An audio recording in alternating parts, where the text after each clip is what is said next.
Good morning, everybody. Welcome to the Retail Doctor Group CEO Summit on the State of the Nation. My name is Anastasia Lloyd-Wallace. I am the head of the Consumer Insights Division for Retail Doctor Group. We've got a great panel of speakers this morning. We have got a large group with us today, so just a kind of a few things about how we're going to run it today. We want to keep this like our CEO events, where we want to facilitate open conversations and really look at how we can all open this to discussions and gain a lot from the topics we're going to cover this morning. So as a participant, if you want to ask a question, you can either raise your hand and then I will be able to unmute you and you'll be able to have a discussion. Or you can, if you prefer not to speak, you can type the questions into the Q&A feature of Zoom as well, and that should allow you to send the questions through. It's great to have everyone with us this morning, and I'll pass over to Brian. Good morning, Anastasia, and thank you very much for attending our first digital CEO breakfast. And of course, the State of the Nation, as we're calling it, and it will be part of a series. This morning, we're delighted to welcome our guests. So what we'll do today is take our guests through. We're lucky to have Russell Zimmerman with us, Executive Director, National Retail, and the Australian Retail Association. He will take us through an overview of the Australian retail scene and how the key issues around COVID-19. Allan, I had the pleasure of being on the Ocular board with us. By the way, Ocular are part of this support network, and we're grateful to Abby and the team. Allan will take us through retailer grants. And really the thematic of this whole session is to really share insights and findings and look keenly to help the retail community. Joel Humel will join us. Joel is our accountant of long standing, and he'll be talking with us about the government stimulus packages that retailers can benefit. Delighted also to have Belinda McPhee with us, who works with us in HR consulting for ourselves and our clients. Belinda will take us through, obviously, the initiatives and stimulus from the government, particularly JobKeeper and how it applies to retailers. Craig, Matthew heads up MindArc, who do a lot of our online digital implementation work, and great partners to have. So certainly Matthew will cover moving online and customer visibility, which is obviously key as shops close around us for the time being. And delighted also to have Simon Fonteyn with us. Simon heads up a partner business of ours, and very much in the leasing and property update. So we're going to share with what's going on with the centres, and in particular retailers dealing with leases and the like. And I'm sure some of these topics will be interchangeable. I just wanted to start, if I could this morning, very briefly, to give a bit of a sort of global context, as it were.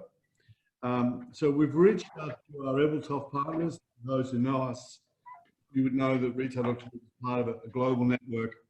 And there were really two reasons for this. One was to say that clearly we're not alone, and two, to give a bit of a sense of what's going on around the world. And this chart we can send out to all the participants. But as you can start to see, shopping centres globally very much impacted on, and the vast majority are closing or in the post of closing. There is retail open. It tends to be naturally the essential services of retail. And in some countries, people are just simply not allowed to leave the house. So Romania comes to mind, South Africa. And so you can see by this slide alone, this is very much a global pandemic, and retailers locally and globally are feeling the pressure of this.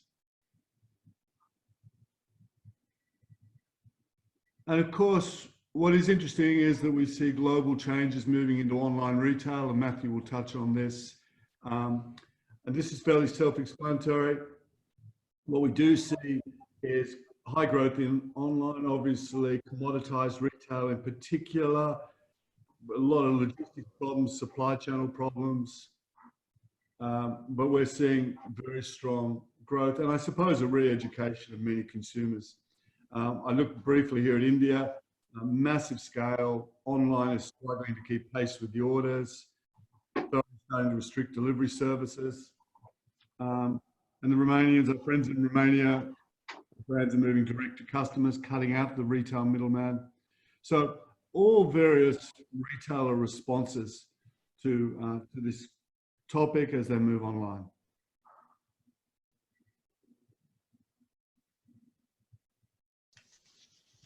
This was an interesting piece of work from McKinsey. And what it talked about was consumer optimism being higher at the start and end life stages of the contagion. And what you actually see here, and I thought was quite interesting, was a fairly high degree of optimism in some of the major markets. China is the standout. Great deal of uncertainty, as we all know, and that's prevalent in every country in this little sample.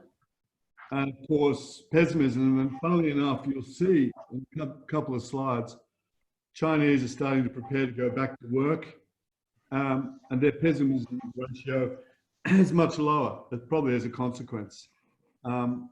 Spain and Italy, two of the hotspots for the pandemic, regrettably in Europe, are naturally more pessimistic as an outcome.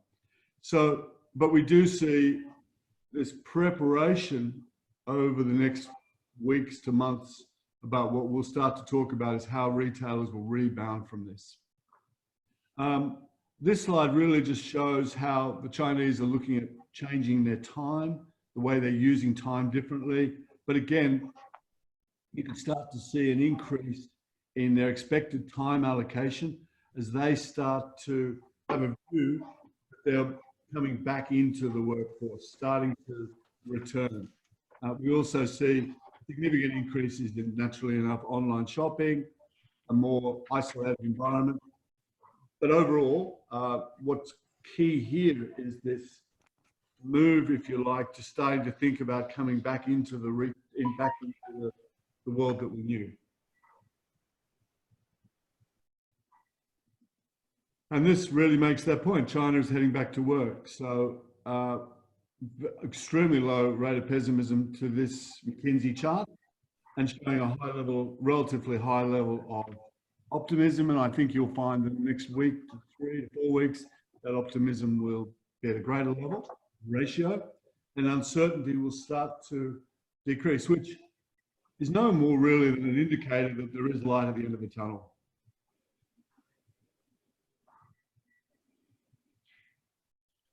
Well, Italy has been a very well documented and very sad case of the real critical effects of this pandemic. And this really just shows us briefly about the uncertainty about the economy in the Italian marketplace, preventing them from making purchases or investments that otherwise make.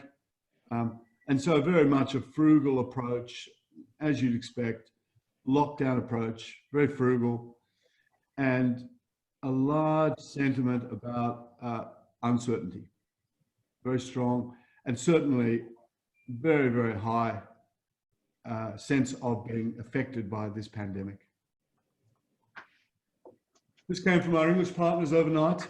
This is from a group at Pragma. What I thought was interesting with that piece was when we look at this, we see how this question, how long consumers expect issues to last, and you see, you know, a large sense of in the UK, spending diverted very much into online again.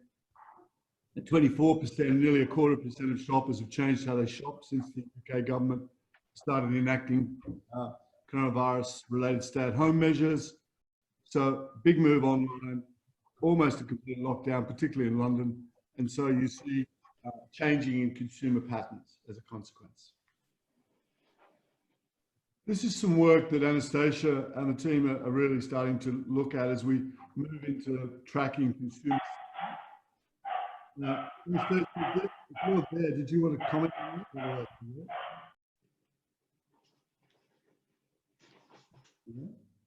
Okay. Sorry, Brian, just dealing that. Yeah, so what we're, I suppose, seeing here is the 1 in 2 Australian consumers have not had an impact from COVID-19 as yet, which I do see as very much a positive aspect. And we're even seeing 8% of the population saying that they're actually seeing an increase in the discretionary income. So I think from a retail point of view, there is some light at the end of the tunnel. And I think it's always good to understand how this is affecting customers and talk to them to really understand what this means to them. What we then did is we actually then asked them how it's affecting them by category in Australia as well. So again, while we can see which categories will have the largest impact, this really helps retailers understand very much where they should be preparing and where they should be aiming their guns. What we saw on the previous slide is we're seeing obviously younger consumers being more impacted and very much female consumers being more impacted.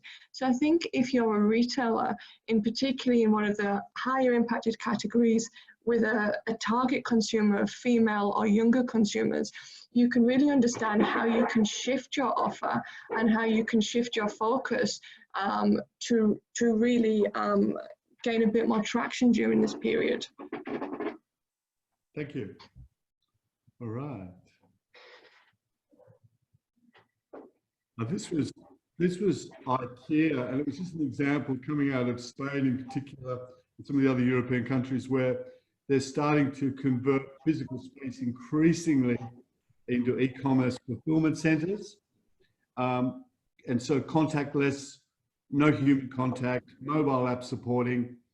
So what we do see, and what we saw in a lot of the notes overnight from our colleagues, was retailers either changing production, such as Inditex, Zara producing hospital scrubs for the Spanish hospitals, through to making other businesses making ventilators and the like. So, I mean, I think that's particularly pleasing. It just shows a little bit of adaptation.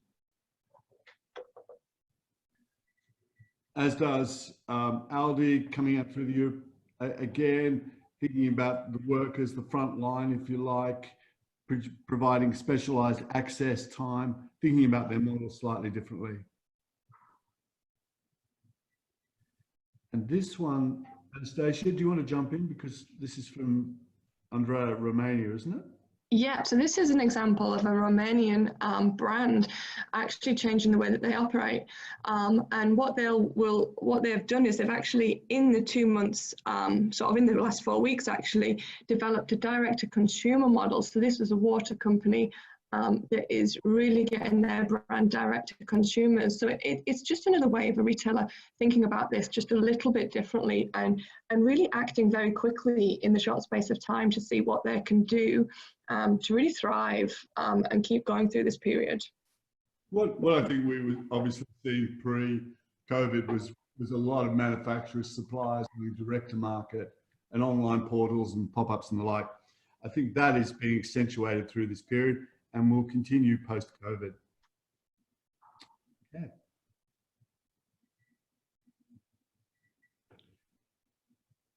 So now it's about being innovative, adaptive, and so really, as I start to move to Russell, I think it's a great moment just to think about our retail sector. I think in some ways, as Anastasia points out, we are really moving towards the peak of this. But it seems, if the Chinese sector is any guide, that the recovery might not be as prolonged. However, the shape of the curve will be interesting, and both Joel, I'm sure, and Russell will touch on the economic implications of the government subsidy as a consequence. Thanks, Brian. I'm going to have to keep this fairly brief because unfortunately I've got to go to a government round table. A couple of things I really want to pick up on there. So if you look at the state of the industry at the moment, I think it's fair to say that it's almost a 2 or 3 speed economy in retail. You've got people like supermarkets booming, obviously, but interestingly enough, got people in the electrical field, in iPads, computers, that type of thing, doing really well. Then you've got white goods like freezers, bread makers, those items are doing exceptionally well. And books, interestingly enough, are also doing very well. And all of that is around people getting ready to nest at home. The other thing that's doing very well, obviously, is equipment to work from home. So we're seeing a lot of IT equipment being bought, and we expect that to get very short in the marketplace very soon. Some of the modelling that we're seeing done is we reckon it might be a hit to the GDP of around 25%, a reduction of about 25%. To the point that one of your slides there was, Brian, what's the recovery going to look like? Well, I think unfortunately what we're going to really see is a very, very slow return. And the reason I say that is because when retailers open up, I don't think they're going to open up in the same way. People are still going to be scared to come out for a while, and it will take a long while for consumers to get back into the normal pattern of going back into the shops. So what I think you'll see is an incredibly big reliance on online. I just want to really quickly go over some of the things that the association's being lobbied on and some of the things we're talking to government about. So the first one's probably by no surprise to anybody, and that is what are critical retail industries. And it's quite surprising when you hear some of the people that are really lobbying for that. But that's certainly an area that we're getting hits on all the time and saying our industry is very important. One of the big problems has been the lack of clarity from government. So even this morning, if you look on your social media, you may well find instances of people saying, well, can I actually go to the shop and buy, say, something that's not considered as an essential service? So can I go and get the kids' shoes, or can I go and get some winter clothing? It's starting to get cool, and they are uncertain as to what they can and can't do. So government messaging is really a difficulty at the moment, and it's not making things very easy. Other things we're being lobbied on: freight costs. Retailers are starting to look about how they're going to get goods out from overseas, particularly things that are in short supply. Freight costs have gone up through the roof, and that's a huge issue. One of the other problems is getting stuff across our borders. To give an example, if you have something that's of a nature that might be I'm going to say perfumes and things like that that are considered inflammable, you've got to have different documentations to get them between borders across states. If you're flying them, you can't fly certain products, and that's fair enough. Although products that you can fly in from overseas, you can't necessarily, you can get to Australia, but you can't fly domestically, and there's reasons for that. A lot of retailers, we think, have got some big problems coming up in the fashion area, because we don't know how long we're going to be closed down for. And if they're closed down for, say, 2 or 3 months, what's that going to do to their fashion stock moving forward? Because by the time they reopen, they'll have winter stock, with summer stock sort of about to come in the door, and they won't have had time to shift their stock, even though they've been selling online. One of the other big areas is we're being lobbied by retailers to ensure that they can have what we would call dark stores. And by dark stores, I'm simply saying that if you're in a shopping centre, can you have your store open to have a number of staff in there to do pick and pack and have it ready for collection? A lot of retailers use their stores within shopping centres as part of their online delivery. Another big issue that's coming up in the industry is that there are varying retailers, I'll call them vertical retailers, that have sell as a retailer but also have wholesale brands. They're having orders cancelled. I heard of one the other day with over $1 million order being cancelled. That's going to really hit on those retailers. Interesting enough, retail theft is rising. I don't suppose that's any real amazement to anybody, but yes, it is. And I've also told the break-ins are increasing. A couple of things we've worked on, obviously, if those of you who have been watching the media will have seen the work we did with the SDA, and in particular to deliver the industry rescue package, as we called it. I think the government has delivered on part of that, and we're probably pretty happy with the package. There are some issues in it that we need to work through with government. I can say to you, I'm talking to government virtually on a daily basis, and certainly attending a lot of roundtables. The other one, and Simon, when he gets to his point, he might like to make some other comments on this, but we felt it was important to try and get some consistency, particularly across the states. You would all realise that leasing is a state-based issue, and the government was grappling with trying to come up with something that would work. We have put out yesterday a media release and a set of principles, I would call them, on what we agree with should be moving forward. Now, I'm sure the retailers all on the line would be dearly hoping that we have managed to get all landlords to agree to a major reduction.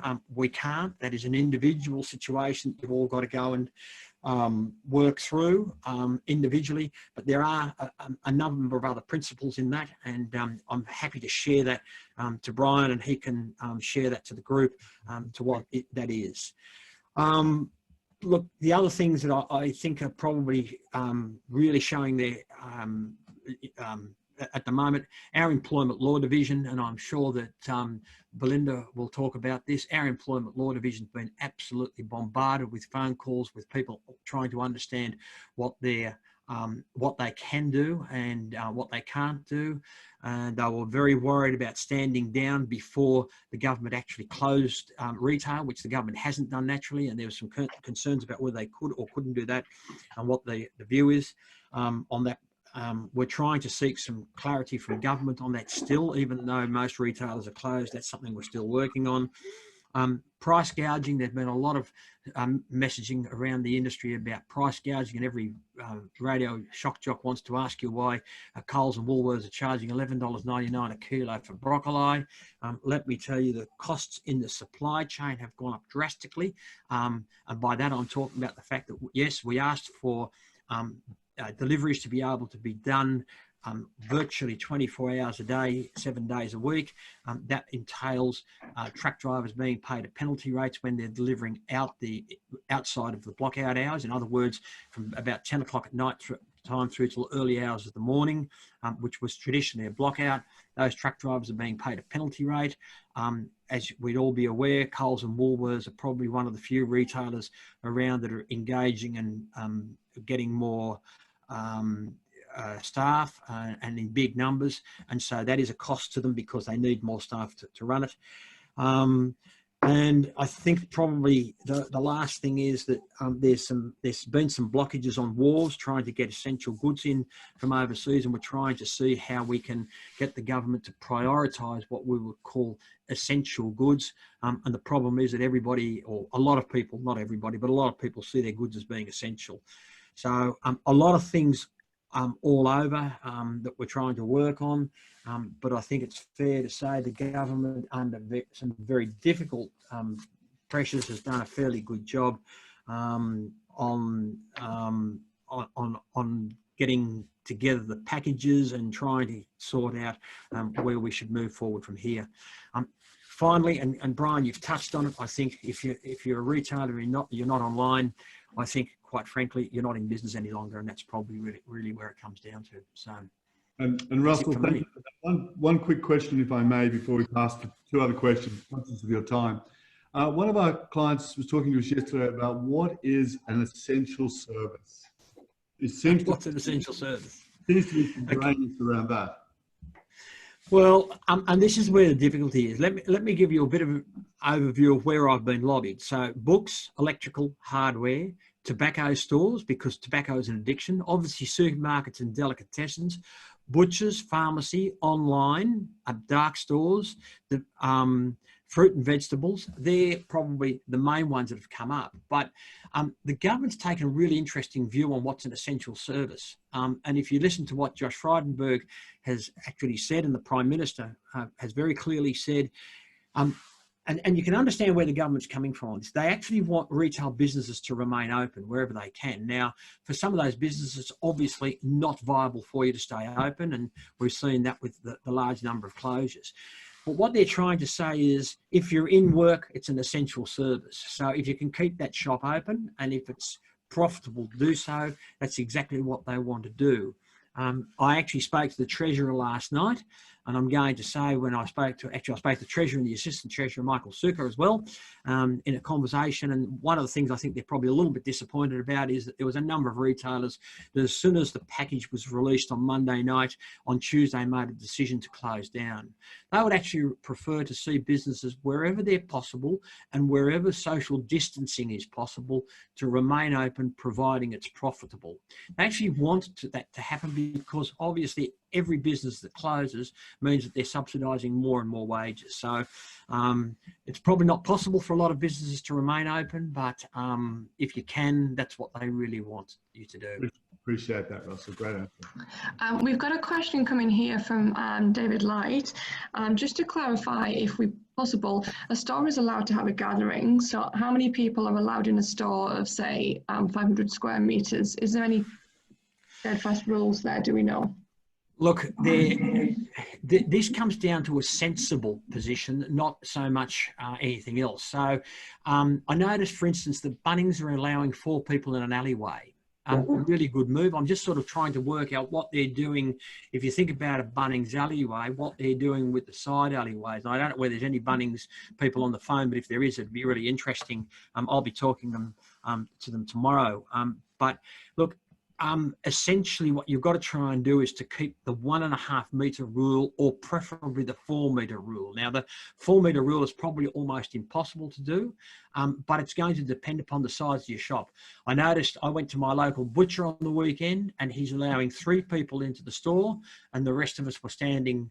And admittedly, it is a retail store on a strip area. It's not in a shopping centre. So what he was doing was allowing people to, 3 people into the shop. And, you know, if you had kids, you asked your kids to wait outside. As one person walked out, another person could walk in. And he was even down to the fact of try not to come in as a couple, but, you know, the person who's doing the shopping come in and the other one remain out. So, you know, you've got to use logical sense, but essentially it's really somewhere between the 1.5 and the 4 metre square rule. And that's the best I can answer. Great, thanks for that, Russell. That's perfect.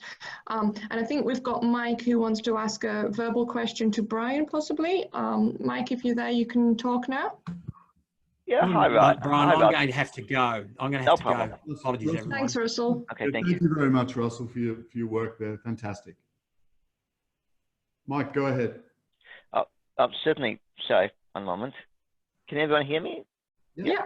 Perfect. What my question was, how do we handle community? Because in a lot of retailers, you know, there's a component there of physical, visiting that physical store as a part of a community. So the greater the frequency, the greater the purchase intent. So how do you maintain that online? You know, because obviously you don't have that physical experience. Yeah, how do you maintain that community? Okay, well, if that's a general question, I might pass through to Matthew, who does a lot of our work. Otherwise, I'm happy to answer it. No, we can pass it through to Matthew. That sounds good. Yeah. Hi, Mike. Thanks for the question. I think it's a really good question, actually, and I think it's a lot of the time people think that the only way to engage a community at a certain level of depth is through that physical interaction. But you'll see a lot of pure play stores online that only do online sales that build really, really strong communities. A good example of an Australian retailer probably be Shopo. You've seen them over the years build extremely strong community, and their business is built on their community of loyal consumers. And obviously it's a different ballgame in terms of what the physical store might do. It's going to be to do with things like social. How do you engage better on social? Creating the right, I guess, email engagement strategy, making sure that the products are matching what the consumers are wanting, and the whole, I guess, a mix of things. So I think it's really changing the mindset on how to engage community. Yeah, and I think that's right. And I would add to that, it's a segmented approach as well. So the community is a sum of parts, understanding the consumer types, profiles, and building really relevant messaging and offer to them. The idea of all customers are the same would be the first flaw in the approach. Community is an aggregate of individual profiles. So good retailers know that. And Mike, they tune their messaging accordingly. Yeah, and another thing to keep in mind is there's a lot of opportunity in the digital engagement space to do things at scale, leveraging automation. But but weaving in interesting personalization techniques. So you can do a lot more engagement digitally with less of a footprint in terms of you know, the actual labor it takes to make it work, which is also positive. And this can also kind of complement your physical community. You know, even if we were in a normal retail environment, I think doing digital engagement effectively can really complement the physical space. We've got some examples of some clients who working with us have done exactly that. They've gone through their database. They've really kept very, very close with very specific messaging and building into relationships in that community and keeping close to them through the process, through this journey. So great question, Mike. Thank you. Anastasia, we might pass to Allan if we may. Yeah. Hi folks, I'll try to keep this relatively short. So there's two aspects of what I'll talk about. One is the main role which I have, which is with a federal government program called Accelerating Commercialisation. I mean, just to be clear, we don't offer grants to retailers per se, but we offer grants to companies that help bring companies new technologies and innovative technologies, or who are developing innovative technologies. So where that might fit with you know, the retail sector is technologies that can be introduced to help traditional businesses move online with novel technology, or it could be innovations in supply chain, innovations in product, and a whole range of things. I don't know, Anastasia, if you got those slides that I sent you. If not, that's fine. I can quickly give you an overview of the program. We deploy about $60 to $70 million a year in grants. It's a matched funding program. So if one were to apply for a grant, you would have to have match funding for the amount of money that you're seeking. The purpose of the grant is to help commercialize or bring to the market new innovative technology. So there has to be an innovation aspect to it. And unfortunately, it's not an overnight process. It's a process that does take a little bit of time to navigate through. My role is to help companies that are innovative, that are looking to, as they deploy these technologies, access the money, and I'm paid for by the government, so there's no cost attached to my time. And then I work with the clients that I have to help them execute their projects. So when I think about the retail sector, and I'm not, you know, I haven't got a retail background. I'm an engineer and geek by training. But I think about supply chains and what this this current pandemic is doing. I think, Anastasia, I might not use them after all of that, just because. Sorry about that. There are some slides that characterise the grant programs that I'm involved in. I'm happy to share some stats, but hopefully that sort of background of the grants program was enough to say, if you have an innovative technology or working with an innovative company and you'd like to seek some support from the federal government to help deploy that in your business or create it as a product that you're looking at, please let me know. I was just going to very, very briefly give my thoughts more as a technologist rather than as a retail expert in this sector. I mean, there's innovation that I'm seeing amongst many of the clients that I work with that touch on the retail sector, and you guys will be across this, but you know, supply chains are going to change post this pandemic. You know, the globalization of existing supply chains, I think, is going to undergo a lot of change. So you should see some gaps in there in terms of products that may have been available that won't, or in fact access to those where you have to identify new sources of supply. There's a lot of stuff in terms of product innovation. So there are lots of opportunities, I think, post this to identify new products that will be relevant to markets. I'm not saying everyone's going to go into retailing hand sanitizer, but I've got to tell you, in the last week, I've seen 10 manufacturers that are going to produce it in Australia. I think we'll get a glut of that, but there's going to be a lot of new product innovation. Clearly, most of the innovation in retail is going to be around how you reach your customers. and predominantly that's online, social media, etc. So marketing and your ability for your customers to identify your products is going to be absolutely critical if you're going to win in this new era.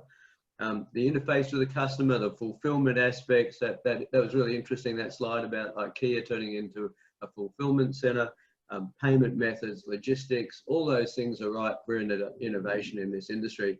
But clearly the number one is going to be the transition from bricks and mortar to online.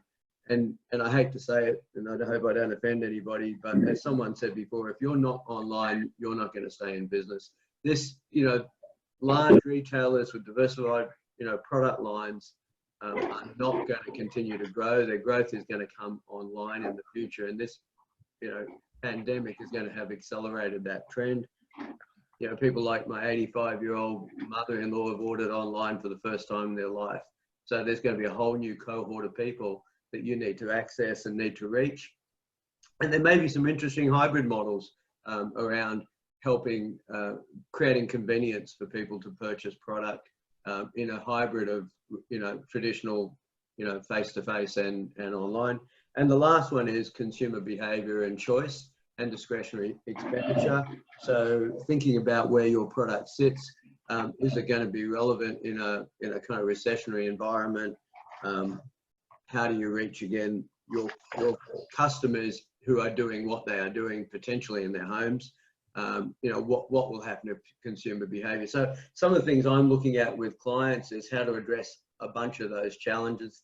If you are a retailer that's looking to address some of those challenges, we might be able to connect you with some innovative companies, or alternatively, you might have, a high level of innovation in your plans, and it may be worth talking about how we can help you. That's probably it. That's a great summary, Alan. So what we'll do after this is pass out your details for any retailers. And I'm also particularly around grants, around really thinking about their offering and innovation. And Matthew, I think it'd be great to get you and Alan together to talk about some of the work that's occurring through MindArc, and in particular, some of that innovative digital fulfillment. Yeah, definitely. That'd be great to connect, Alan. I think we just got a bit of an interesting question there. We talk about changing consumer behaviour, and I think that's something that within Retail Doctor Group we will look at a lot more into what is driving consumers to change. We saw from the Australian data that a lot more consumers are considering purchasing online, and I think it's really key to understand why. So what's driving them, and therefore how can we curate our offer to understand these driving behaviours to move online? Alan, did you know what the tipping point was for your mother-in-law? Well, no, I think it's pretty clear in this environment because, people, someone in their 80s is probably inclined not to go down to the supermarket as much as they would have. So it's purely necessity now. I don't think we should be shooting at where we are in the depths of this environment today, but I think you should use this as an opportunity to look into the future. Potentially in the short term, the next 12 months, a recessionary, low discretionary spend environment. But beyond that, you've got this cohort of young people, young families. What are they going to do in an environment where they're constrained in terms of capital? Their choice is going to be different. And in terms of the move online, I think this has purely just accelerated it. I mean, I hate to say it, and again, I hope I don't offend anyone, but if I was a Myo DJ, sort of, broadly based retailer, knowing that the writing was on the wall a year ago, heck, if the valuation of their entities has gone down, by 50 or 75%, you've got to wonder whether someone's going to invest in those businesses going forward, or are they going to try to recreate them online? So you either get on and try to recreate your business online, or you try to transition. So I don't think I answered your question, but I do think there's some serious research that retailers should be doing to understand what their customers are planning to do in the future. So you need some good advice and tools. That's exactly a great segue to a lot of the insights work we do. Anastasia, I noticed some questions in Q&A, but we'll get you to keep the time moving on. But Alan, maybe come back to those questions towards the end. Okay. Well, I'm going to introduce Joel Humel to us. Joel is a long-standing accountant with Will and Grenfell, a great advisor and someone that we stay very close to, particularly when it comes to these government incentives. So Joel, good morning. Really a take on it from a retailer point of view, particularly around PAYG and so forth. Yeah, certainly, Brian. Thanks. Good morning, everyone. Just quickly, firstly, for retailers, I think keeping cash is key in the current environment. So that's got to be balanced, though, against holding on to your key staff and keeping some marketplace presence with your marketing, etc. And now, the idea is these stimulus measures are there to help with that goal. I'll dive straight into the JobKeeper announcement. So the JobKeeper payment, I know Belinda's going to cover this, but I'll quickly just bounce through it. The JobKeeper payment is $1,500 per fortnight per employee. So for a maximum period of 6 months. So we're looking at a maximum amount of $19,500 per employee. So we're talking tens of thousands of dollars here. So it's very worth your while. The issue is that payments don't commence until May. Now, Treasury says the payments will commence the first week in May, and we'll see if that can be accomplished. More importantly, the eligibility criteria, there's this reduction in turnover test. So if your turnover is less than 1 billion, you need to show that your turnover has been reduced by greater than 30% relative to a comparable period a year ago. And that's a period of at least 1 month. So for example, if you're in a retail business in March 2019, if your turnover was 100,000 for the month of March, then in March 2020, your turnover should be less than 70,000. And that's the same for self-employed individuals who are working in the retail sector. Again, you've got to show that 30% reduction in turnover. On slide 4, just bouncing along to the eligible employees who are entitled to this via their employers is your full-time, your part-time and your long-term casuals. That's casuals that have been employed for more than 12 months. The employee's got to be at least 16 years of age and an Australian citizen or a holder of a particular visa. That includes our New Zealand cousins with that subclass 444 visa. So to apply, the businesses can register on slide 5. Businesses can register their interest for the job seeker payment on the Australian Taxation Office website. Now, that application looks more like you're applying for a newsletter more than anything, so it's not really substantial at the moment, so hopefully that gets boosted up soon. In terms of how the job seeker payment might apply, the employee, if they ordinarily receive at least $1,500 per fortnight, so more than $1,500 per fortnight, then yes, the employer gets $1,500 per fortnight to put towards their wage, but just say they're on $3,000, yeah, they get the $1,500 from the government, but then the employer must top up the additional $1,500, right? So that's opposed to this circumstance where in retail where you've got lower income earning staff, maybe $800 per fortnight. The employer therefore has to pass on the full $1,500 to them, even though they generally only get $800 per fortnight. So that's a raise for some staff members.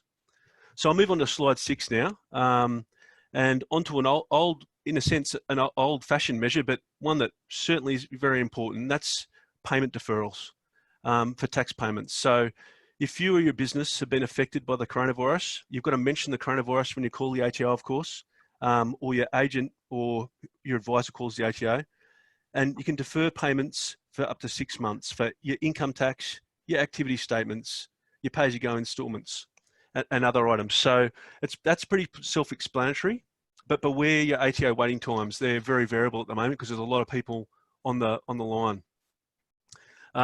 Slide 7. A third stimulus measure is the pay-as-you-go withholding offset, which has kind of fallen off the radar in the last couple of days due to the JobKeeper payment. But this is in addition to the JobKeeper payment, right? So this is the pay-as-you-go withholding offset, which is applicable to businesses with a turnover under 50 million. So the ATO is offering 100% offset of pay-as-you-go withholding up to $50,000 in stage 1, and a second stage of $50,000 in stage 2. So stage 1 covers the pay-as-you-go withholding on your activity statements, covering March 2020 to June 2020. And stage 2 covers the pay-as-you-go withholding on the activity statements on July 2020 to October 2020. Now, this pay-as-you-go withholding offset is tax-free, and it has a minimum payment of $10,000. So if you have only $8,000 on, say, your March pay-as-you-go withholding for the, say it's the quarterly BAS, you haven't got too many employees, you'll receive $10,000 minimum. That's the way the offset's going to work. It's be credited to your integrated client account or your BAS account.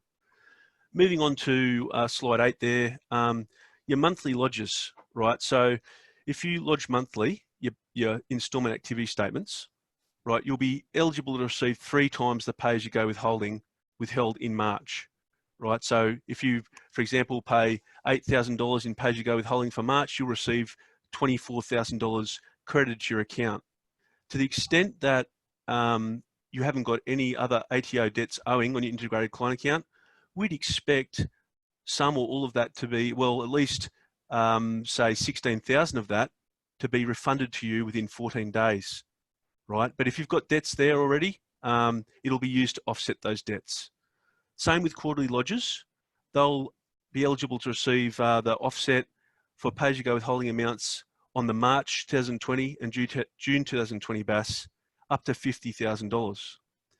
Now, the second lot of $50,000, stage 2, will be made in sometime between July 2020 and October 2020, and it'll be equal to the stage 1 payment that you got before in relation to the March and June activity statements. Again, it'll be credited to your integrated client account, and really, if you've got a refund owing on that account, that should be refunded out hopefully within 14 days. So moving on to a 4th measure on slide 9, we've got the government guarantee for unsecured loans. So retailers will be able to apply to the major banks for this measure. This is the government saying they'll guarantee 50% of the loan amount on new loans, on these new unsecured loans, right? So at this point, the terms appear to be a loan limit of up to $250,000 per borrower. It's a 3-year loan term and no repayments for the first 6 months. So you need to contact a major bank to inquire about this facility. I know NAB and ANZ, they're already on the front foot on this. And they've got teams, etc., set up to deal with it. But the issue is here, the credit department requirements. So it's a bank loan like any other. You still have to go through the steps of whatever those requirements are.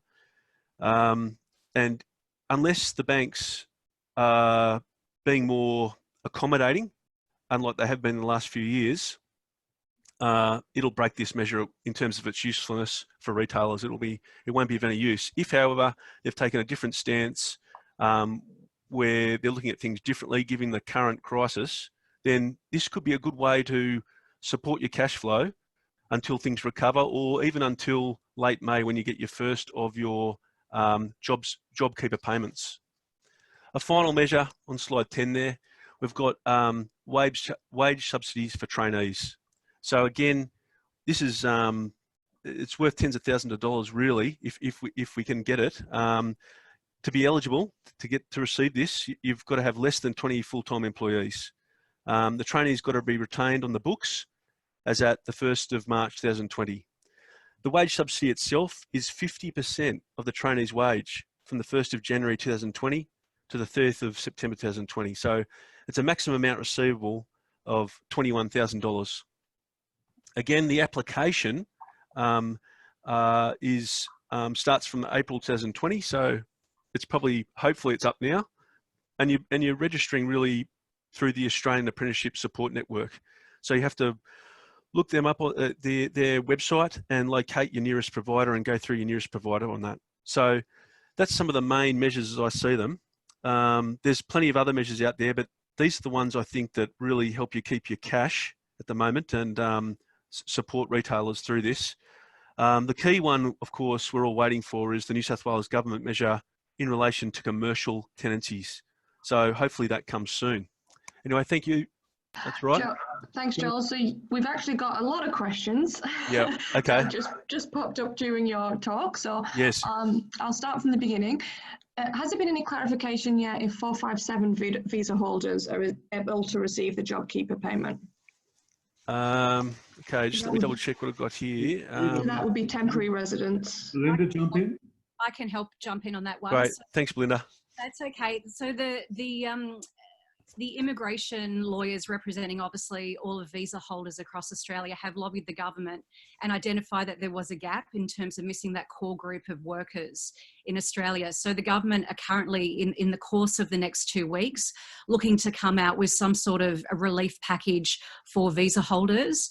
So the government's advised all of the immigration legal community to watch this space, and there'll be a further announcement in 2 weeks how that's going to be dealt with visa holders, if that assists. Great. Great answer. Next question is the 30% decline based on a calendar month or a 30-day period? It's a period in the Treasury notes. It refers to a period. So I think a 30-day period. It says of at least a month. So really, we're going to need to get some clarity around all this, because we've got businesses, for example, retail businesses that have started up within the last 12 months. They haven't got even 12 months trading yet. They were hitting their straps in December, and this obviously, we're hoping that as long as you can, in a sense, self-assess that your turnover has dropped, that you'll be eligible. I certainly know the Real Estate Institute of New South Wales is pushing for that because of the things unique to their industry. But in terms of retailers, there's plenty of retailers who have started up over the last 6 months and are facing a very tough time. And this measure, we're hoping, will allow a self-assessment part.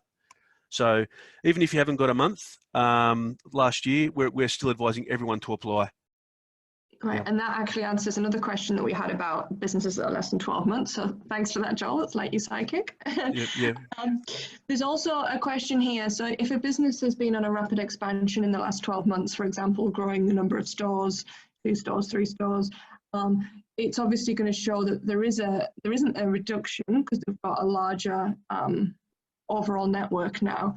So I think that probably covers what you've just said as well with regards to the self-assessment and I guess on the individual store basis. Yeah, I agree. I mean, this is it's a real issue. I don't know if this has been thought through. I mean, the government hasn't had a huge time to think it through, but yeah, this is they're not Robinson Crusoe there. There's a lot of businesses that were building market presence, expanding stores, and then the music stopped. And really, what we'd hope though is if you can show, in terms of self-assessment, you can show that in January, in November, December, January, things were strong, and then show that in, say, March and April, things had tailed off slightly. That will, there's a good argument to be built there.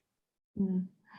And the final question for you, Joel, is if a business is struggling with cash flow to pay the $1,500 a fortnight during April, can they pay it in May when the cash comes in? Yeah, so what's going on is a lot of businesses are standing down employees. And then when this wage subsidy arrives, I mean, I'll see what Belinda's got to say on this. They're basically restating those employees and using the government stimulus $1,500 to help cover that payment. But in the meantime, there's plenty of businesses that are standing down employees. They just can't keep going in the current circumstances. And they're standing down employees, and then even if the measures provide, which I know Belinda will probably talk about, even if you've let employees go, you can bring them back, and it's important you do bring back your key employees once this government stimulus hits. So you can certainly register and get payments start accruing for them. But I'll let Belinda also answer those as well. Do you want to chime in on that? Yes, thanks, Brian. Thanks, Joel. So in terms of the provisions, what the intent is, there's a lot of people that have been stood down without pay, particularly in retail stores that have closed, and some support officers as a result of the social distancing measures. So the government obviously hasn't gone down the forced lockdown process. So businesses have been using, more from a workplace health and safety perspective, the ability to actually close their stores off the back of they can't guarantee health and safety for their staff and their customers, particularly in specialty retail. So as a result, are able to enact the Section 524 of the Fair Work Act and actually stand down people without pay. So with this new JobKeeper allowance, what that actually allows you to do is you have your stood down employees still on your payroll, but they're effectively paused or frozen, for want of a better word.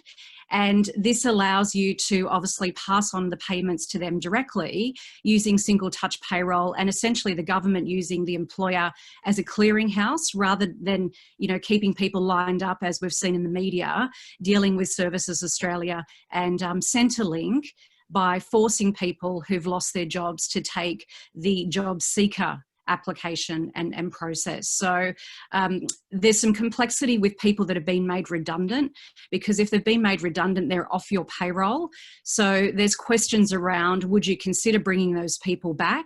Would you consider, you know, negotiating with that person to, you know, perhaps the severance component of their pay, elect that they pay that back and get continuity of service, and then that allows them to keep their job and to continue, if the company's eligible, through the JobKeeper allowance process. The challenge with all of this is it's to be legislated. So Parliament's going to be called to pass legislation very quickly on this. The opposition's obviously not having any issues with it, but largely what's missing is the process attached with it. As Joel said, you go onto the ATO website, you express your interest, and there's no further details. So companies are struggling with, in my experience in the last 24 hours, practically, how do we communicate this to our staff and how do we manage it? And certainly the most effective examples that I've seen are when people are actively engaging with their workforce, communicating and letting them know, watch this space, we're actively investigating it as a company, we're wanting to take this fabulous benefit that the government has put on the table in terms of JobKeeper, and we will keep you updated and we'll regularly communicate to you. So that's what some of the employers that I'm certainly dealing with in the last 24 hours have been doing to address that issue. Great. Excellent answer. Joel, anything else from you, or you appreciate your input today? It's been very valuable. No, thank you, Brian. Thank you. I think just one quick clarification here. So if you have an employee that is on the less than 1,500 a fortnight, and Joel, you stated that with the new legislation they would get said 1,500, do you have to start paying them that now, or would you advise that you wait till the legislation's in place? Wait for sure. As Belinda mentioned, the legislation hasn't been passed. So, wait till legislation's in place. And more importantly, we've got to even see, maybe wait until the payments are received in the bank. There's a big difference between them coming through on the 1st of May and coming through in late May. I mean, it's 4 weeks as opposed to 8 weeks, which is going to be a long time in this environment. So I'm at the moment, I'll certainly listen to what Belinda's got to say, but at the moment I'm saying to the businesses, retailers that we're dealing with is hang on to your cash where possible. And when that amount is received, yes, you've got to, as Belinda said, you've got to act as a clearinghouse to get it out to staff. But until it comes and hits the bank account, I'm not seeing a requirement yet to make payments of 1,500. That's right. And then the other thing to also consider is you do have to pass on the full 1,500. So there's some complexities that some clients are dealing with in terms of their fortnightly, weekly or monthly payroll cycles, and how to obviously manage that. But the advice to any team members that have been stood down, that are hoping and waiting for JobKeeper to kick in, obviously knowing full well that companies have to go through an application process and it's still to be legislated, the government's very clear message is to have people still apply for job seeker. So the government will have a back-end process between Services Australia and the ATO, so there's no double dipping, and they'll certainly determine which is the most appropriate payment for relevant classifications of employees. But in the interim, the advice is continue through the job seeker process for people that have been stood down without pay until JobKeeper kicks in, and then obviously there'll be a back-end reconciliation. So that's all of the information that the ATO and the government are providing at this point in time. So Belinda, we might continue with your overview. Yeah, well, obviously Belinda is extremely credited, as is Joel and everyone here in their disciplines. So over to you, Belinda. Thanks, Brian. So Brian's brief to me was to give a high-level overview of HR matters, and I'm conscious of time, and Joel's very kindly spoken through the JobKeeper initiative, so I won't talk any more on that unless there's any further questions. I'll briefly touch on JobSeeker because I think it's important to know what benefits your employees can access if you're reducing hours, if you're closing down your stores temporarily, if you're closing down support office, or if you're going down to emergency staffing levels. So we can talk through that.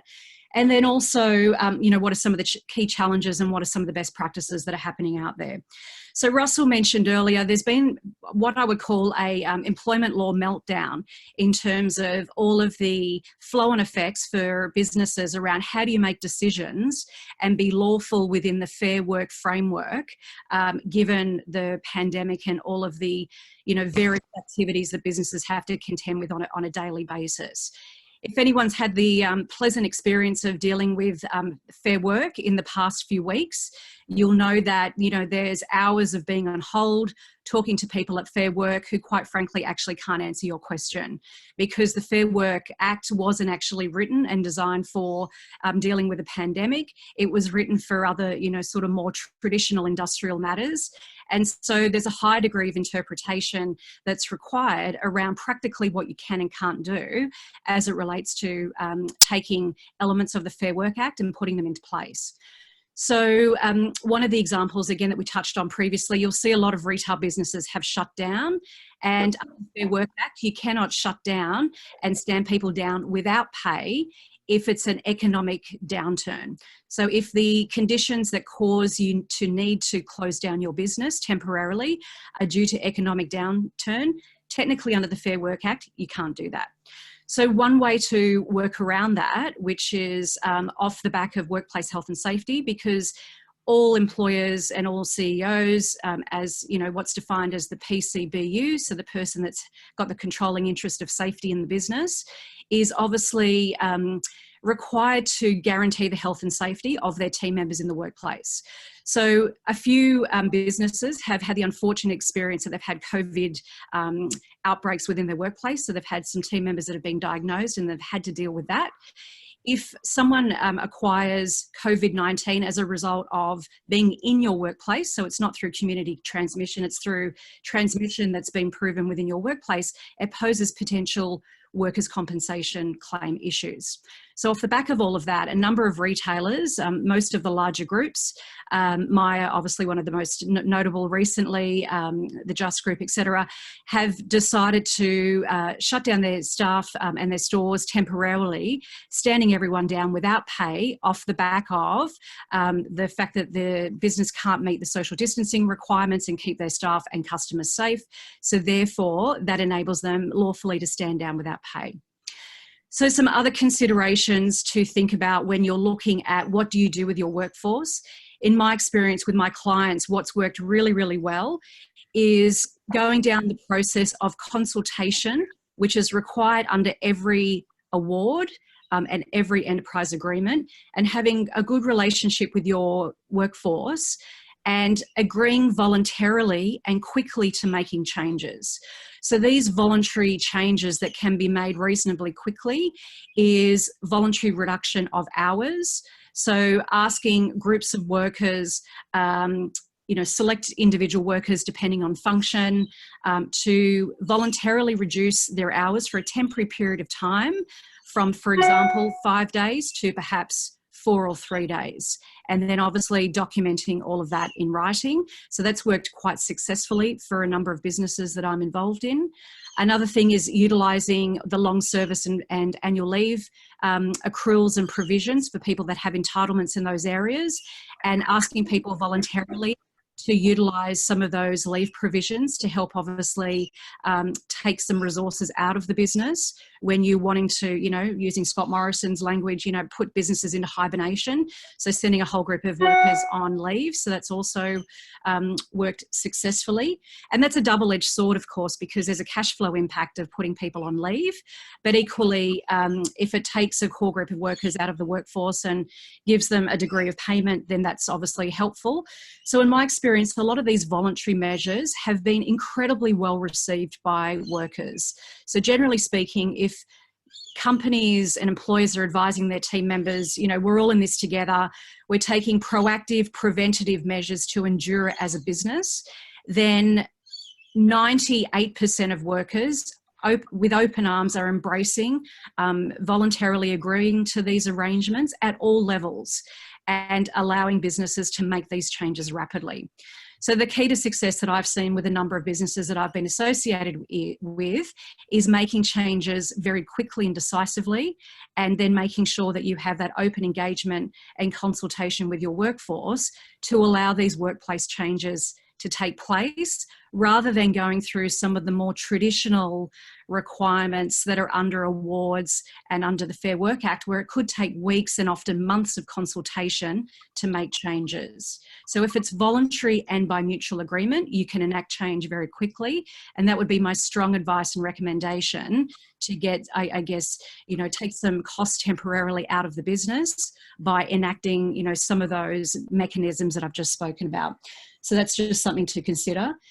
Another consideration is, obviously we're all having this webinar virtually, is the challenges of dealing with a virtual workplace. So lots of businesses for many years that are very traditional have said working from home doesn't work, it's it's not productive, etc., are now finding that, wow, this could be a new way of working, and are wanting to embrace that longer term. So that's some things to think about in terms of efficiency, productivity, the composition of your workforce, how you actively engage with people to keep them communicated and motivated through this difficult period of time. Another key consideration for all levels of team members, from our business leaders, our CEOs and owners on this webinar, to some of our support office folk in our support offices and warehouses and our staff on the shop floor, is dealing with issues around mental health and well-being.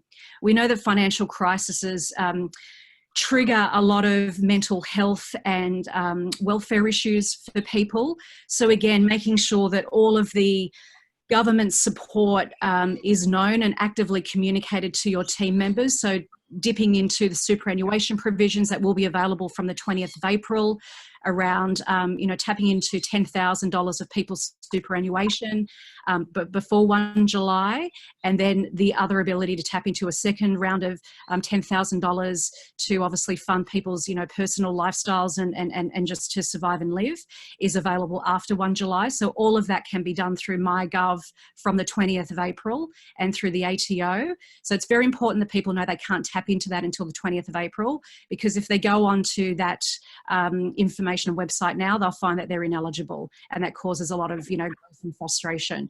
So open communication with your team members and knowing what all of the benefits are that can be passed on to them is incredibly helpful, incredibly appreciated, and allows team members to sort of hibernate, for want of a better word, and wait until they're reinstated if they've been stood down without pay, or whether the business is in a position to actually increase any reduction of hours to a level of a full workforce again. So and as we know, that may take a number of months.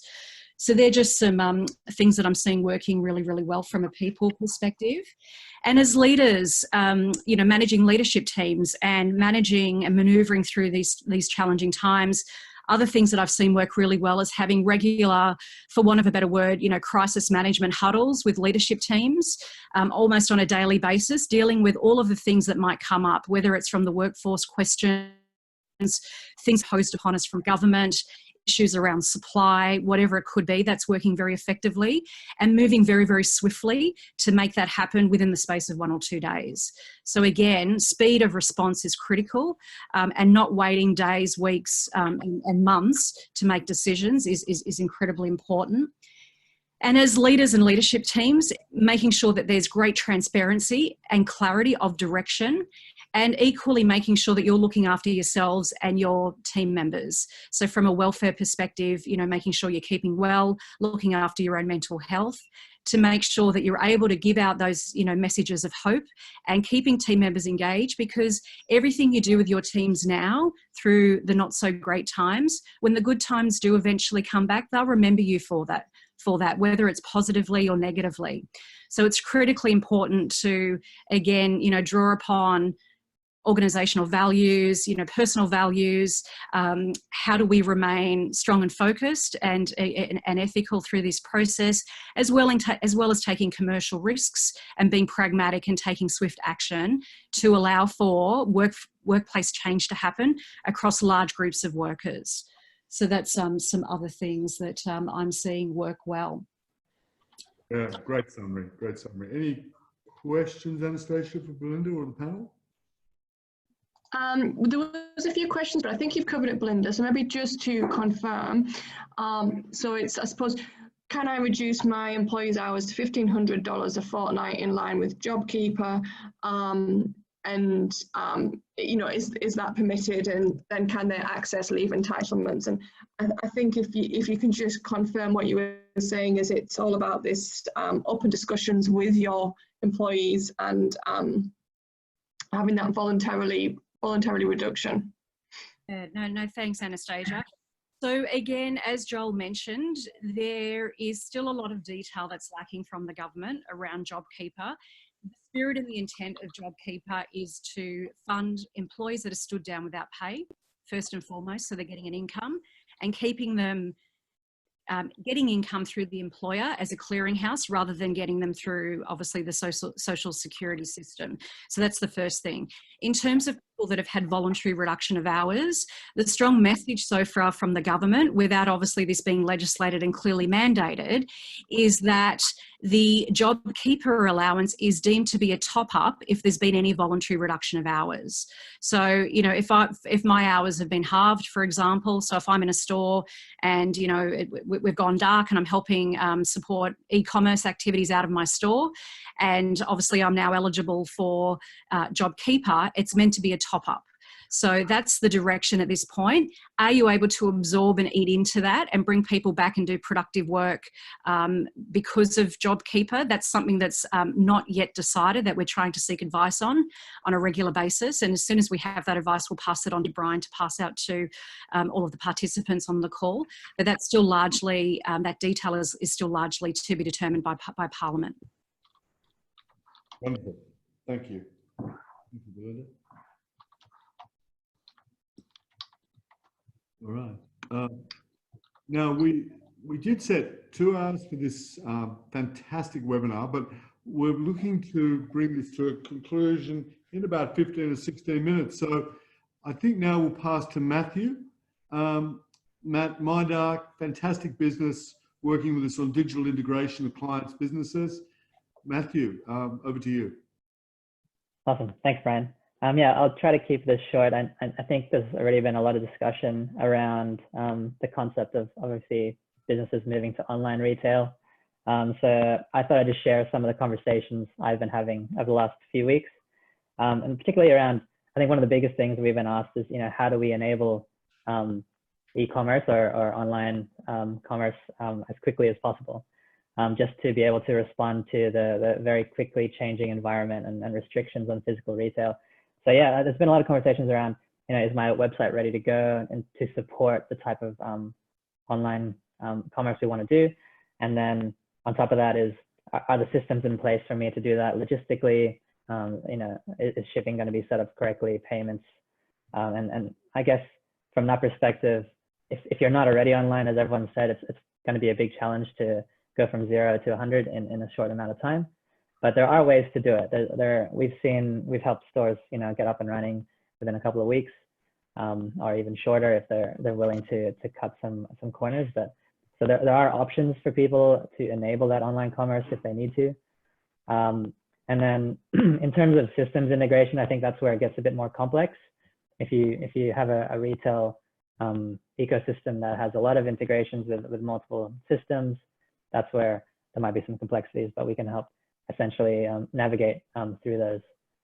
And then another big topic that we've been talking about is visibility. And I think this has become more and more important. And the earlier mention of community is something you can definitely leverage, because one approach to visibility is obviously paying for it through paid ads, through obviously platforms like Google and search engines, social platforms, but that can get very expensive. And at a time where, as Joel mentioned, cash is very important, you know, that you might want to look at more creative solutions. Look at the different social aspects you can leverage, your existing physical retail database. How can you engage them through digital mediums? Taking advantage of platforms that are new and upcoming, like TikTok. You know, you've seen retailers in the US starting to use that platform from a business or commercial perspective, like Skittles and Pepsi, I believe. So interesting ways to use different platforms in the social spectrum online. And then really understanding your customers. So earlier, Allan mentioned, I think his grandmother or an elderly lady was making purchases online, and it was the first time they'd ever done it. From our experience with a customer base that is predominantly more elderly, there's very specific things you look at in terms of usability and user experience on the site. So that's something definitely to keep in mind as there's a changing nature of customer online.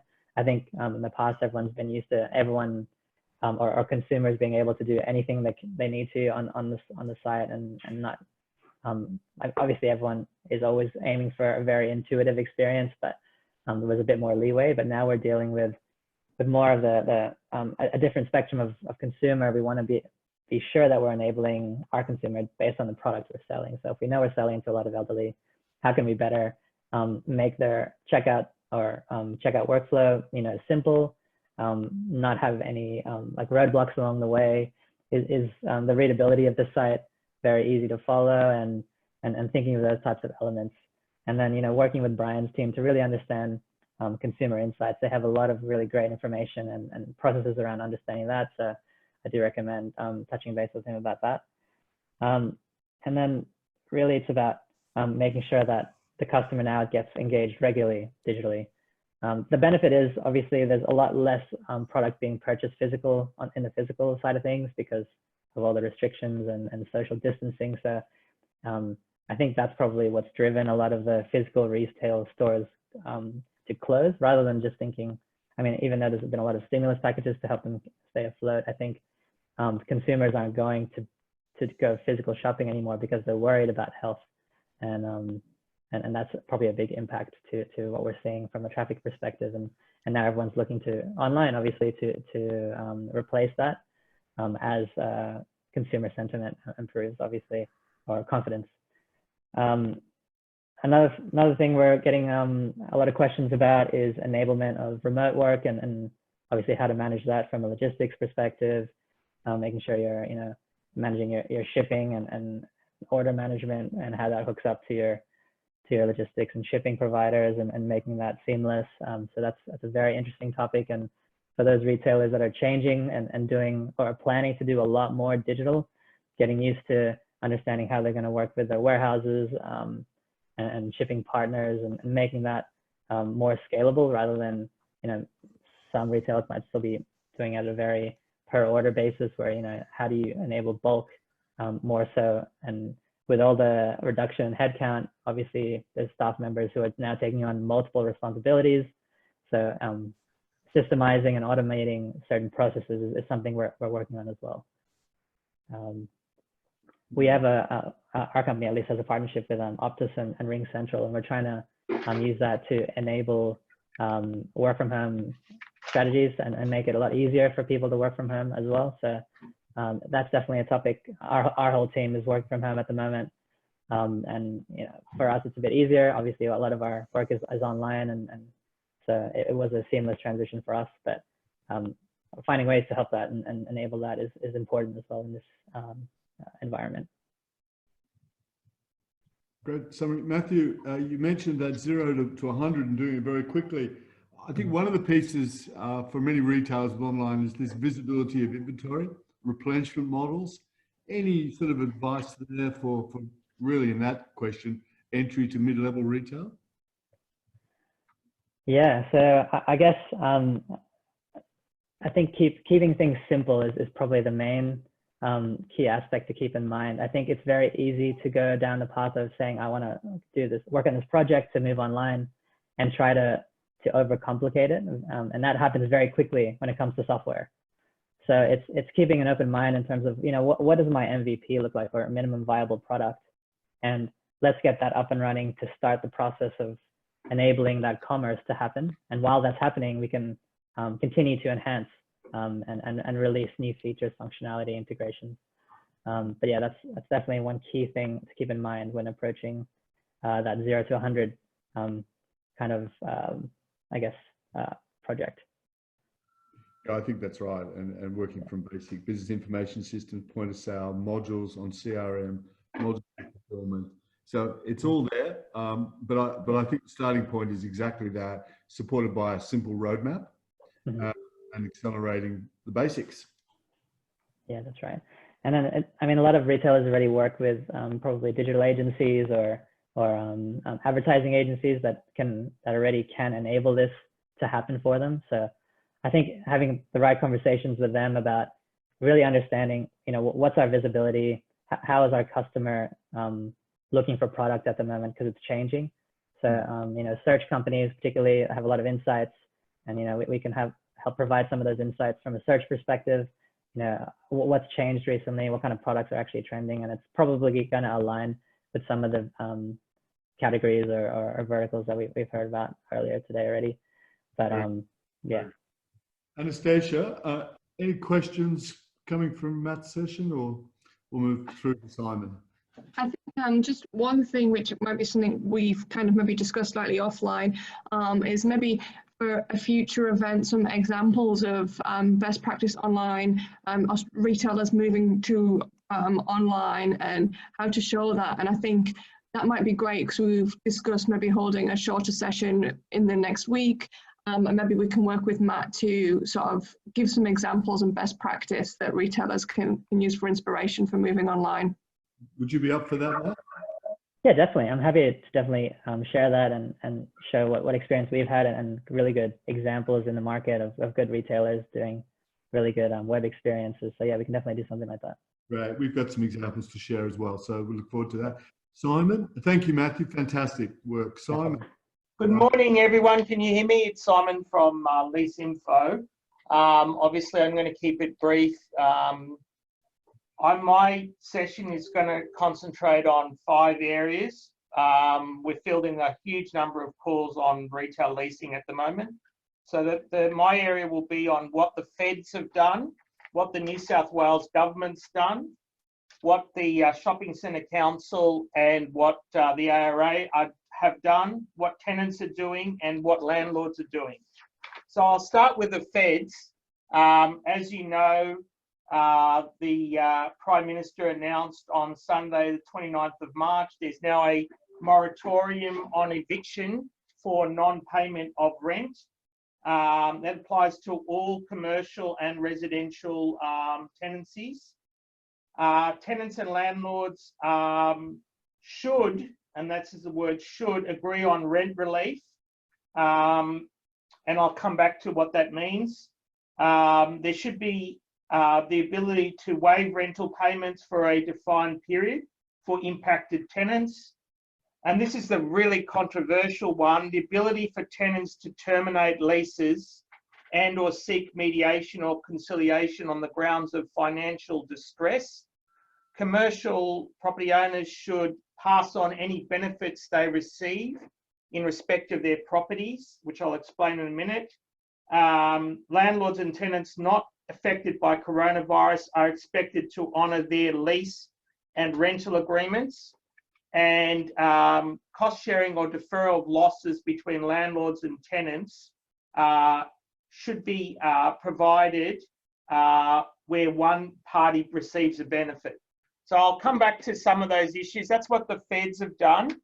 So the New South Wales government, I've got to be careful what I say here because I'm working with them. So most people aren't aware of this. The New South Wales government has given them unprecedented powers. They've amended something in the middle of the night called the New South Wales Government COVID-19 Legislation Amendment Emergency Measures Bill Act. So what that means effectively is they've included the ability for any lease under the Retail Leases Act, which means any shop under 1,000 square metres in a shopping centre. They have the ability now to pretty much do a nuclear option. So they can alleviate a lessee or tenant or a class of lessees or tenants from the operation of a provision of the Act, or they can remove the right of a lessor or owner of a premise or land in relation to any or all features in the Act. So at the moment, they haven't done anything with that, but they have that power. So most people aren't aware of that. So they're going to make further announcements about what they do, but they have extraordinary powers now to do things under the New South Wales Retail Leases Act. What's the Shopping Centre Council and ARA and NRA doing? Russell touched on that, and I'm sure he'll share with you. They put in a recent media release. So they've developed this voluntary retail leasing industry code of conduct, which came out yesterday. And it's really a response to the federal government's principles, which I just read out. Really, the critical one here is that they all parties are saying you need to negotiate on a case-by-case basis between landlord and tenant, and you need to provide documentary evidence of financial hardship, and that financial hardship, by the way, is not defined. So it's got to be based on documentary evidence such as reductions in foot traffic, reductions in sales. You need to be able to prove that you've actually experienced that. And then it also applies technically to March, because a lot of people have already paid their rent for March in advance. So a lot of retailers are saying, well, we've already paid that, but we've got 80% of our trade down. What do we do there? So you need to go to the landlord. Now, a lot of questions are saying, well, why would the landlord do anything? So there are now incentives for the landlord to do things, particularly smaller landlords. So what the Banking Association has done is that for any landlord or business that has debts, a loan facility up to $10 million, if you negotiate in good faith, meaning that you follow generally the principles I've just outlined, then you are entitled to defer your interest for 6 months. So you're allowed to defer on a P&I basis for 6 months. And that doesn't mean it's waived, it just means it helps with cash flow. So there is an incentive now for landlords definitely to come to the party. That's for smaller landlords. For larger landlords, they are also technically, they are supposed to do this as well, because they've agreed to this voluntary code of conduct, but it's not necessarily, from what we are experiencing, universal. The other thing that the federal government has hinted at but has not yet enacted is that they're looking at accelerated tax relief. So in other words, doing a differential tax rate for landlords that provide rent relief in this period. So for example, if they were getting taxed at 30%, they might reduce it to an X%. The other thing that the federal government is working with the states, and the states are working on outgoings relief, so land tax relief, council rates, other statutory charges to reduce the cash flow, which of course should be passed on to the tenants in the form of reduced outgoings. So that's the incentive from the landlords. In terms of what are individual tenants doing, so obviously I'm speaking to a lot of tenants at the moment. There's different methods that tenants are going for. They're seeking rent reductions equal to a percentage of their lost revenue. So that's one method, or they're capping their costs based on a fixed percentage of their turnover. So they might say, okay, we'll pay you 10% of our turnover as a gross rent during this period. Others are looking to defer abate rent for a range of periods between 1 and 6 months options, with either the following methods applying: extending the lease for amount of time at the end of the lease equal to the relief granted, or proportioning the balance of abated rent over the remaining lease term or an agreed period. What are landlords doing? Apart from what I've said, some landlords have, like Vicinity, have reduced or starting to reduce their trading hours. Vicinity's announced yesterday doing 10 to 5 and cut late night trading altogether. That's for non-essential services. Essential services will operate on their own trading times as agreed upon by the landlord. So that will provide some relief. It'll also allow tenants to reduce their hours.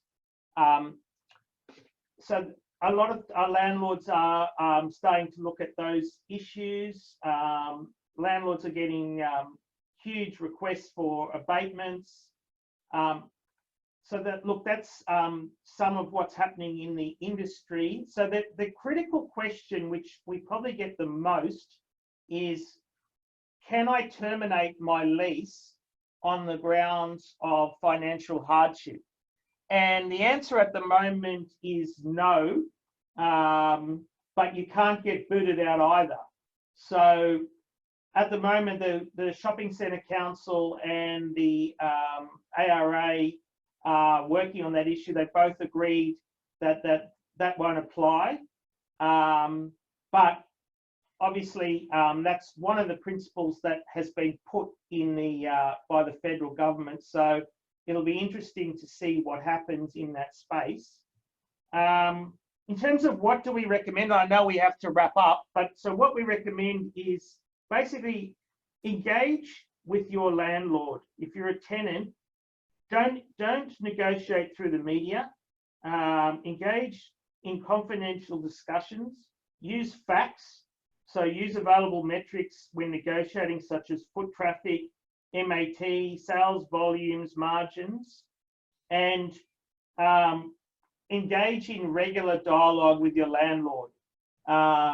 You also have the right of mediation if necessary.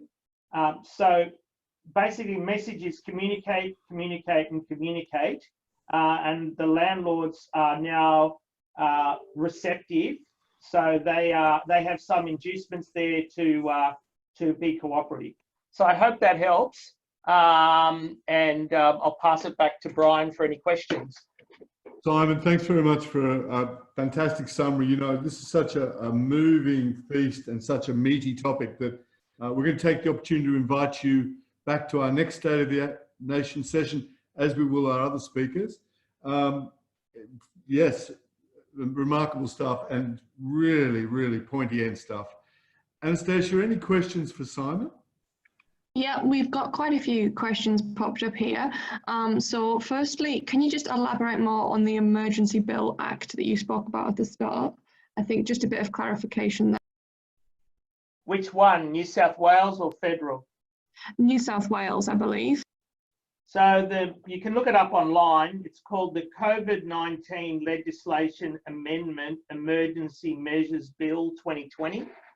It's now passed both acts of Parliament, and it gives a whole range of measures available to the state government, but in particular, the one that we're focused on is what they can do with under the New South Wales Retail Leases Act. And look, what it means in essence is they can pretty much, they have the power now to modify anything within the Act. So they can even potentially prevent a landlord from charging rent. That's the nuclear option, but pretty much what they may do with it is they may prevent, say, for a landlord enforcing provisions under the right to trade. So that is that's one area. There's really they have unprecedented powers. They haven't done anything with it yet, but they now have that. They now have that power. It only lasts for. It's unclear. It only lasts for the COVID-19 emergency measures, which is still undefined. But they do have extraordinary powers. So you can look that up yourself and read it. Very good. Do you know anything about ACT? So a question on what the other states are doing. I guess is there similar legislation online? Well, each state government is rushing through their own amendment bills. As Russell said, leasing is a state-based issue, and each state has its own Retail Leases Act. So at the moment, I don't know exactly what they're doing in the ACT, but I would imagine that the state government is giving themselves powers to amend provisions within the Act. I would imagine that each state government would be doing it. I only know for a fact what New South Wales is doing. Okay, great. Yes, a few more questions here. What are your views on sustainable rent levels post-corona?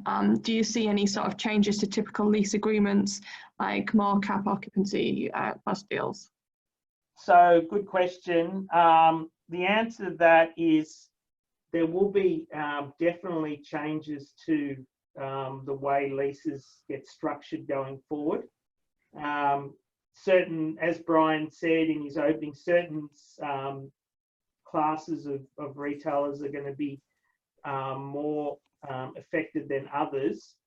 What I would expect, there is a transition period post this crisis where categories of retailers, including top fashion retailers, would probably go to either some sort of percentage rent or a reduction in rent for a period. Also, all leases from now on, you can bet your bottom dollar, will now have a COVID-19 force majeure clause, because the industry's been caught completely flat-footed on this area. 99.99% of leases don't contain anything to do with this. So there's going to need to be changes. Also, lease structures at the moment are basically based on turnover reporting. Given that we're going to be in a deflationary environment for sales, it'll be interesting to see how landlords deal with a MAT that's sharply falling. So to answer your question, there'll be a mixture of new deals. It'll be a gross occupancy cost deals, probably some rent reductions. I expect to see a lot of tenants in the short to medium terms remaining on holdover and going month to month with sort of reductions that way. We'll have a sector that's completely weakened on both landlord and tenant side, so there'll be a shortage of cash and capital to do things. That'll take a while to restructure. I think a lot of tenants will not agree to CPI plus anything, or even rent increases, which is the traditional, structure for retail. I think that will probably change. And there'll be a lot of other changes coming in, but in the short term, that's what I predict. Right. We've got one question here that says, what happens if your store if the strip store owned by the government, and what would you do to recommend negotiations with a government landlord? Well, that's a good one. The government's basically already said that they're open to, the government's basically been mandated that they have to give rent relief. So you're in the box seat there. I would be going to the if it's a council, I'd be saying, look, go to them and get a percentage, give them your turnover, and they will be very accommodating because that's actually legislated. They have to do that. Right. And then I think I just got a couple of quick ones here. Then, do you have an expectation for the government, for further government financial intervention in regards to commercial and retail leases? Well, I can't say. Well, what I expect to happen is, as I said, there will be outgoings land tax relief. There will be some form of accelerated tax benefit to landlords for providing this relief. So on top of the lost income that they're going to get, there will be some additional measures in the form of, you know, like a reduction in overall tax. That only affects a certain part of the industry. The big REITs like the Westfields and these guys hold their properties in trusts, so they don't pay any tax themselves. They basically let the unit holders, but maybe the unit holders will receive relief, in which case that will allow the managers to pass on sort of the benefits and be able to give the same sort of after-tax benefits to their shareholders, which will allow them to be more accommodating with their tenants.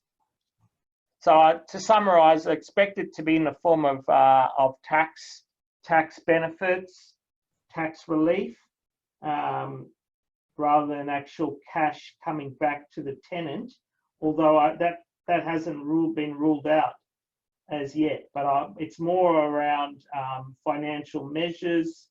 The Treasurer has already indicated that they're expecting landlords to share the pain, which usually means that they will be expecting reductions in income rather than subsidies in cash payments for rent. Great. Yeah, we've got a lot of questions coming in, so I think maybe what I might do for you, Simon, is maybe I can send you a bullet of some of these questions that maybe we can just then answer in our follow-ups, just given we're kind of running out of time a little bit here. I think there's something obviously about what do we see if there's a lot of retail shutdowns, our high streets and things to be looking like in the future? Well, look, I'm doing some work myself on this. You know, what are we looking at in terms of vacancies? What happened post GFC? What happened to cap rates? What's going to happen? I think that we're definitely going to see a big rise in vacancies. To quantify that is unknown, but you know, I'm anticipating vacancies in high streets, particularly fashion-exposed high streets. I'm anticipating meaningful vacancy rates in shopping centres. I'm anticipating that a large percentage of the retail sector in terms of Myer, David Jones, the DDSs, there'll be further acceleration of store closures and then what happens to that space.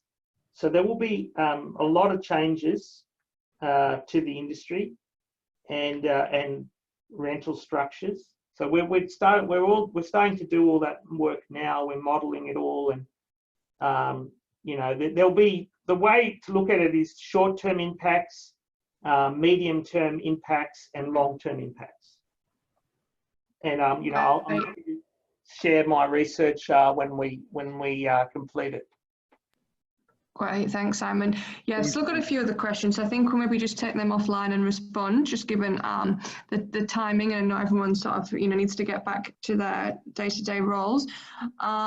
So thank you there. I think we had a couple of general questions that we'll maybe bring about now, just for the generally, if anyone in the panel wants to answer, and then we'll wrap up. If anyone else has got any general questions that they'd like to send through, you can send them through. If we don't have time for them today, we'll either answer them via our follow-up communications, or we will be hosting future events in a sort of a similar manner. So Anastasia, if I may, we will progress, as you're touching on, with the State of the Nation very shortly for the next phase. Simon, clearly, this is one of the meatier topics. So we will invite you to, and particularly with the legislation moving quickly, we'll invite you to move into more detail in the next session, if that's possible. Oh, no, absolutely. And congratulations, Brian and Anastasia, for putting together such an amazing topic. I mean, it's so useful. So I think everyone's very appreciative of this effort. You know, it's invaluable. So well done. Thank you. Thank you. What we'll do is we will wrap up and pass some acknowledgements as well. But I think to Anastasia's question, you've got a couple of general questions there. Yeah, so one was retail will be different, you know, post COVID-19. If we look to the future, what do we think the big differences that we're going to see in retail? I mean, I know this looks at a bit of future gazing, but what's your thoughts there, Brian, or any other panel members?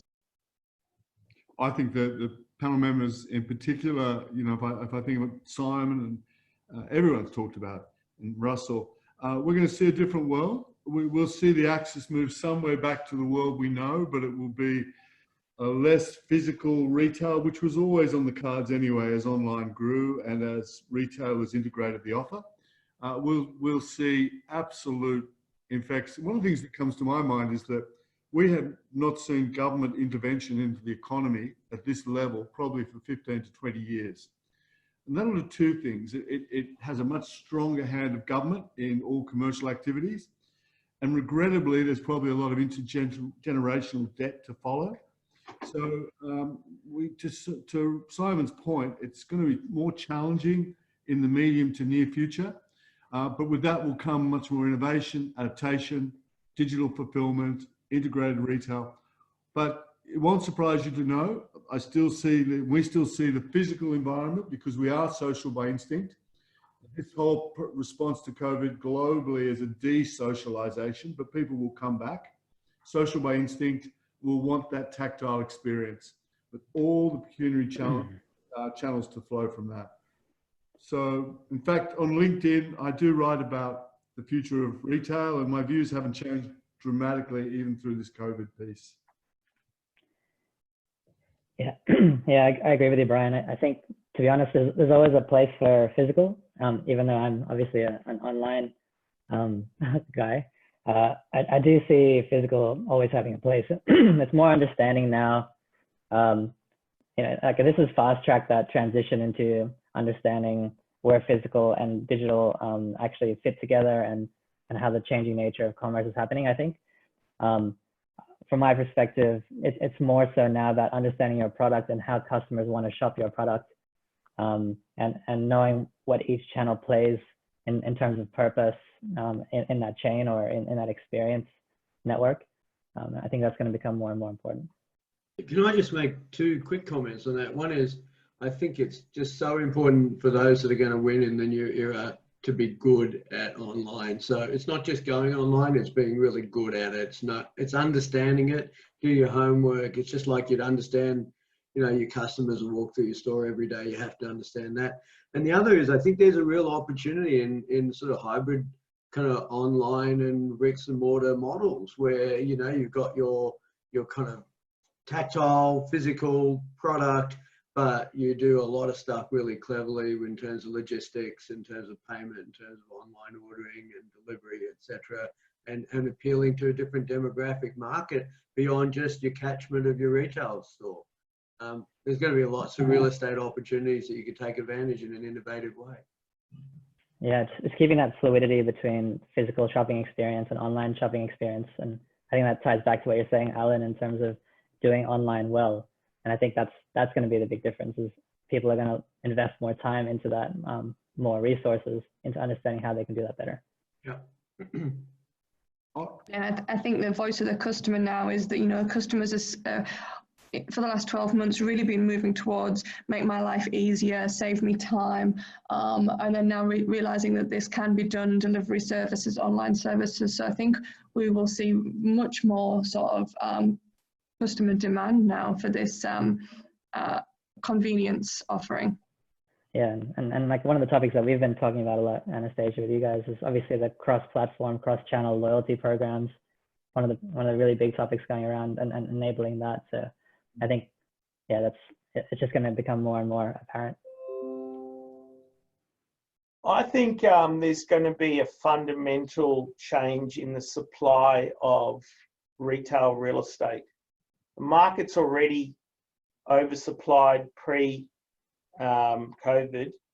There's going to be a structural change in the supply of real estate for retail. There will be repurposing of retail. This is a trend that's happening all over the world. If you look at the US and the UK to some extent, although UK's got less retail per capita than we do. So basically, there's going to be changes in the shopping centre model. They're going to probably withdraw space. They'll repurpose space. Some retail shopping centres will need to be converted. Other parts of the shopping centres will need to be either changed to some more online fulfilment strategies, different types of uses. So there's going to be some very fundamental changes in the way the supply side works. I agree with that. And I think, ladies and gentlemen, we'll start now to wrap up the first State of the Nation. As Anastasia says, any other questions, please, we will deal with that offline with the people raising questions and come back to you individually so that everyone gets their questions answered. Anastasia, are you okay if I move into wrapping up? Yeah, I think that's really good. I think one thing from me would be, really interested to know from retailers, what insights you actually are looking for during this time. What do you want to know? We're conducting a lot of internal research within Retail Doctor Group to share with our community. So what do you want to know about your customers? What insights are you looking for during this time to really help you with your future planning, strategic direction? Thank you. Well, ladies and gentlemen, thank you very much. Firstly, to our panelists and our partners in business, just a great appreciation to each of you for your expertise. It's considerable. And this is all part of the We're in This Together campaign, which is really about helping our retail community. So to each and every one of you, huge round of applause and thank you, virtual applause. Russell Zimmerman opened up. Russell is the outgoing Executive Director for the Australian Retailers Association. I've never met anyone who's worked harder for our industry and done a wonderful job. So in his absence, I just wanted to pass those kudos on. Thank you also to Anastasia, who's put this together in the background. It's probably not quite as much as the physical CEO breakfast in putting it together, but it's not far off, particularly with the technical, and we're learning through the technical aspects of it as well. So we're delighted. We have recorded this webinar. We'll be distributing to whoever would like to listen to it, podcast.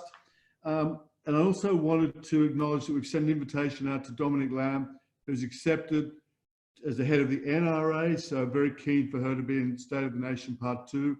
There's clearly great content that you each can continue to contribute. So on that note, we are delighted to have hosted this morning and want to thank each and every one of you. And thanks very much for everyone who attended today. And by the way, if you need any particular advice, information, anything we can assist you with, copies of this recording, any of the content that the panelists have offered to provide, contact Brian at retaildoctor.com.au or Anastasia at retaildoctor.com.au or visit our LinkedIn sites. Thanks very much. Stay tuned for State of the Nation Part 2. Thanks, everyone. Thanks, Brian. Thanks, everyone.